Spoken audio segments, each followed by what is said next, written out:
Right. But from the audience perspective, it's like the bad example is, do you really need another Spider-Man comic that's just a Spider-Man comic? And the truth of the matter is the publisher wants another Spider-Man comic, right? So, and that's no knock on Marvel. It's just a publisher's perspective. Take it from a publisher. It's like, we need to put the product out because otherwise I'm going to have to let people go, and that sucks.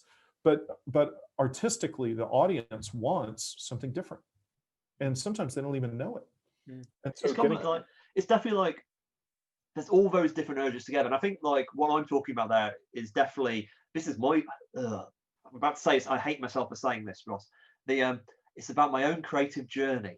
You know what I mean? Like, I think that's really important. Yeah, I know it absolutely is.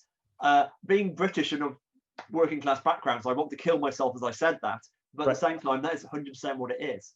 And like, I think there's a quote. This goes back to journalism. There was a story I read about.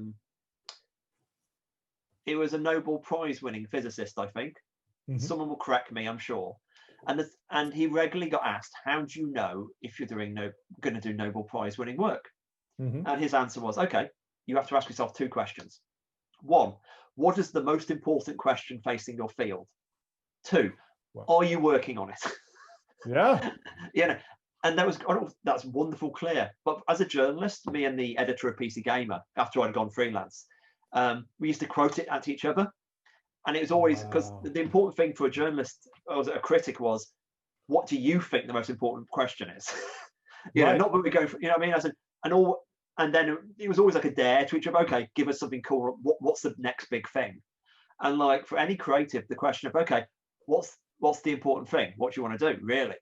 And like, if you get your eyes focused on, okay, what is the most important thing you could be doing? If you have that choice, because there's always an if. Yep. You should take that choice. Still. Well, I think that's important because it's like you can't hit what you're not aiming at. Right. So it's like basically what you're asking each other is, what are you aiming at? Absolutely. Yeah. And so, and I think that's super important. Okay, so let's do Marvel. And I know that like there's so many people going, when are we going to get to Wick Div? When are we going to get to Wick Div? And so we're over 2 hours into this. I know. Like, I'm having so much fun. I'm having so much fun. But what's great is we have as much time as we want, which I don't want to presume that you want to spend all this time. So anytime that you're done, just let me know. But I'm having a blast. So so let's talk about Marvel, because that's huge, right? So you go through. I'll let you take through the different sort of seasons. Yeah. I'm going to take it slightly quick because I do need to eat at some point. Okay. But as I said, so I've sort of like leveled up through Marvel. So I've got to the point where I'm starting to do like my first, launching books. Like Sword, I think, was my first ongoing. Yeah, yep. It was, and it was cancelled by issue 5. But it was one of those kind of, I think me and Steve, we had like a list of like, I think over 10 reasons why it would be cancelled. Like reasons why this book is doomed. Like, and we were right, but that was one of those kind of like, I planned for that would be a useful way of putting it.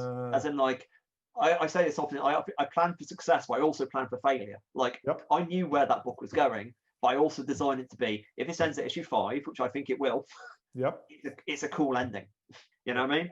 So I often like, and at Marvel, being aware of the realities of the market, I was often thinking about telescoping. The idea of like, if this goes well, we go like this. If it goes poorly, we go like this.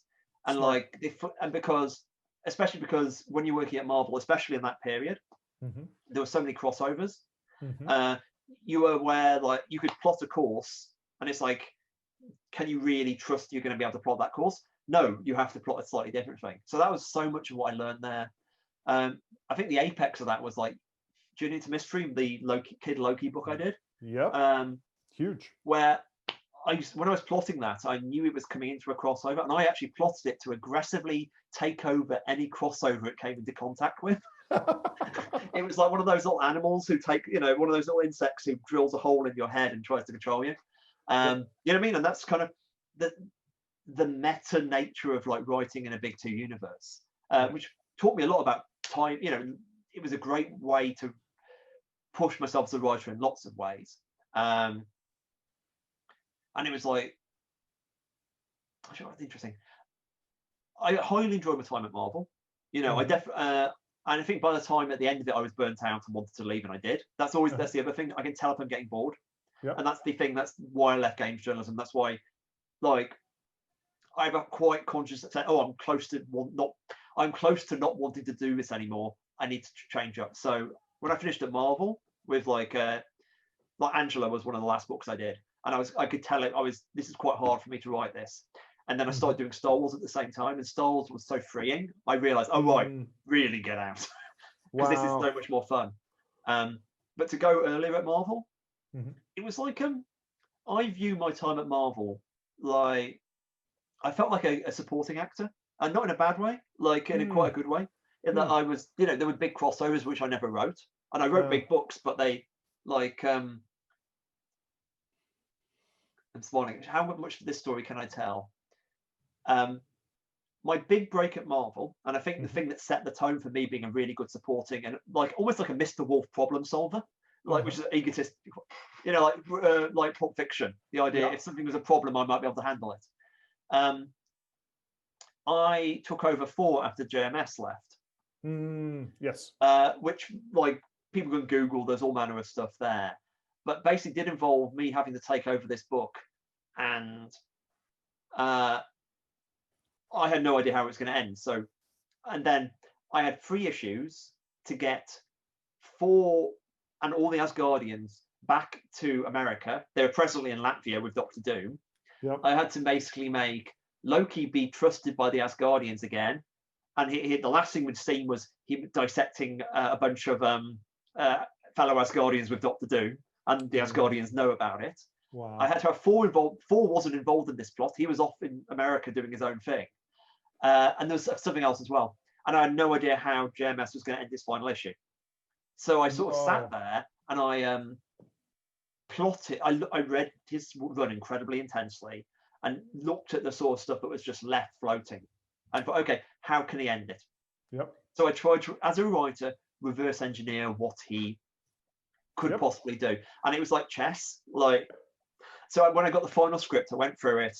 And actually, God bless him, he chose actually, because there were certain things, if he did, I would have been completely screwed. Like, I didn't think he was going to do them, but there were definitely things that were foreshadowed. So, you know. And then my basic solution was, okay, Loki has to save somebody, because otherwise, why would they trust him?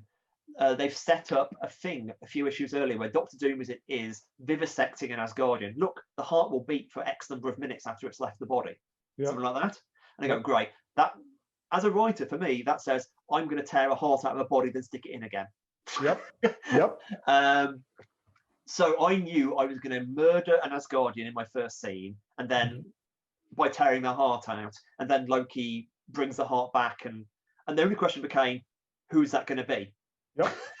So it was depending how JMS left it, I would take it in any direction. I just needed somebody to die, and he ended up with Kelda, who was the Storm romance interest character, going off to try to kill Doctor Doom. And it was like, all right, then it's you, Kelda. And so those 3 issues, I got it all tied together. Then back for the Siege, which is the present big crossover.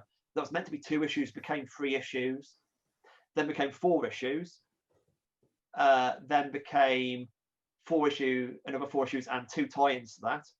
Wow. And then when all this is expanded issue by issue. So I have no idea, like, do you want to do this? And I go, yeah. And then when it's all over, my editor phones up and say, hey, Kieron, do you want to do another 4 issues? And at this point, both of us are laughing at each other. And like, so I ended up doing like a 13-issue run, essentially. Piece by piece. And it reads well. You know, that's the thing. It's like it reviewed well, it sold well, which is probably more important. And like, what clearly was a disaster situation. I mean, it could have gone so badly wrong in any number of ways. Like I turned it into good, acceptable comics. And I think that kind of like, for me, that's what I did at most of my first time at Marvel, was like, I was put into difficult situations and I loved finding solutions.